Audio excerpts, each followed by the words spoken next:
Simpleng chicken neck adobo ang lulutuin natin ngayon. Napakadali lang na itong gawin. Una syempre magpainit lang tayo ng mantika. Kapag mainit na ay igisa na ang bawang at sibuyas. Ako inuuna ko lagi ang sibuyas. Tapos sinusunod ko lang ang bawang. Depende na sa inyo kung ano ang uunahin nyo.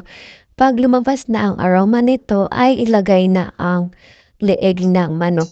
Pinalambot ko na po ito sa pressure cooker ng 10 minutes para hindi na ako mahirapan sa pagluluto. Pagkatapos po ay titimplahan lang ng paminta at lalagyan ng suka. Take note mga mare, kapag naglagay tayo ng suka, i-rest natin ito ng at least 2 minutes bago natin siya hahaluin.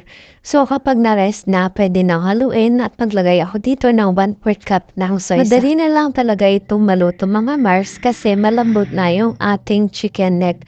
Bali, halu-haluin lang natin ito para ma-well combine yung mga nilagay nating pampalasa.